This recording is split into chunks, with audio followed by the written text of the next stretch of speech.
many of you guys have gone camping before, and one of the key things about going camping is preparation. You have to make sure you have everything you need to survive while you're camping. For example, you might bring a tent for shelter. You might bring a sleeping bag so you've got somewhere warm and cozy to sleep. You might bring your chair so you've got somewhere comfortable to sit.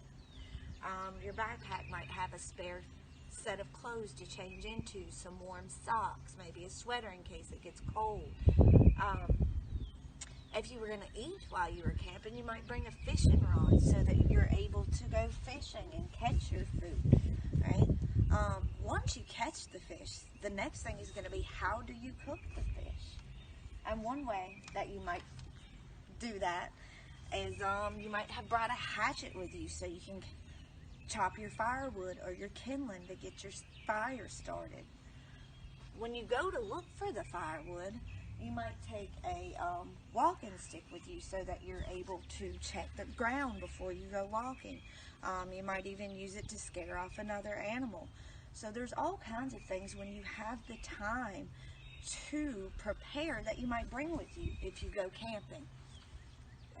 So as we learned earlier, one of the key parts for camping is preparation, making sure you have everything you need to camp. But what if you didn't have the time to make those preparations? What if you were just suddenly dropped in the middle of the woods? How would you survive? What would you do? One of your first major concerns if you were suddenly dropped into the wilderness would be shelter. How are you going to make sure that you stay warm and safe? One of the first steps might be to build your own shelter. And like one of the characters in the novel we discussed this week, they actually got some of their ideas for architecture from Native American tribes. Another key concern would be, how are you going to feed yourself? How are you going to find enough nutrients to survive? One of those ways would be cooking your own food, making a fire pit. Not only will it help you to get the nutrients you need, but it will also help you keep warm in the cold winter months. To kick off our theme of wilderness and survival for this week in the library, I can think of no better book to start with than Hatchet by Gary Paulsen. Our main character is Brian, a 13-year-old boy who is on his way to visit his dad in Canada when the pilot suddenly dies from a heart attack. Brian tries to pilot the plane, but he crash lands the plane into a lake in the middle of the wilderness, and most of the plane is underneath the water.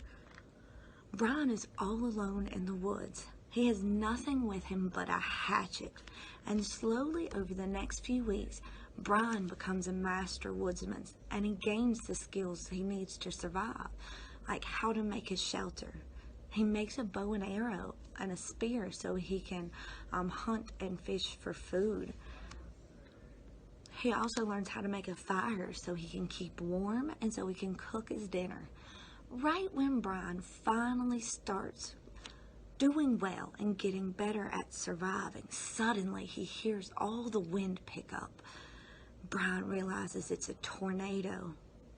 In school, if there's a tornado, we know to get away from the windows and the doors and to cover our heads. But what do you do when you're all alone in the wilderness and a tornado comes?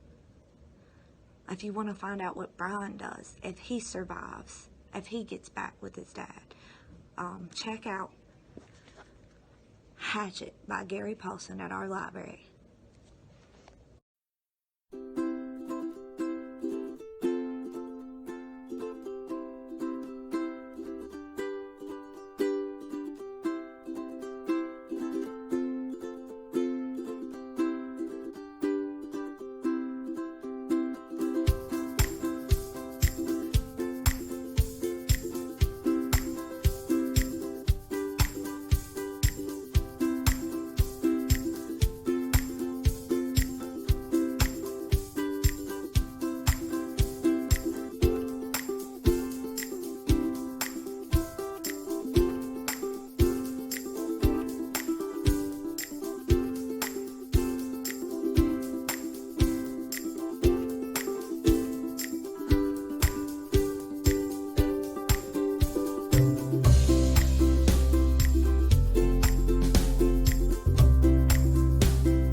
Our theme for book talks this week in the library have been about survival and wilderness, and it would not be complete without My Side of the Mountain by Jean Craighead George. Do you ever get sick of living with your family? Living with all your brothers and sisters, arguing over chores and who's allowed in your room and whose turn it is to go out and play?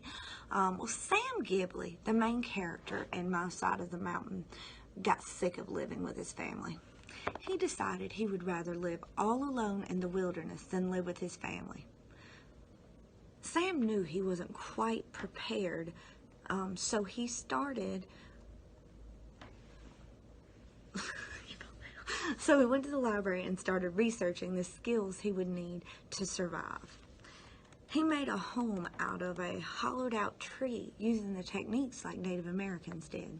And Sam meets many interesting friends along the way while he's in the wilderness.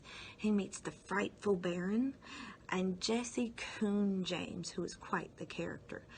Sam learns to trap animals and to hunt for food.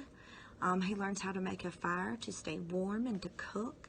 He learns all kinds of mountaineering and wilderness skills. As time passes, winter is slowly coming. Will Sam be able to survive the winter? To find out, check out My Side of the Mountain.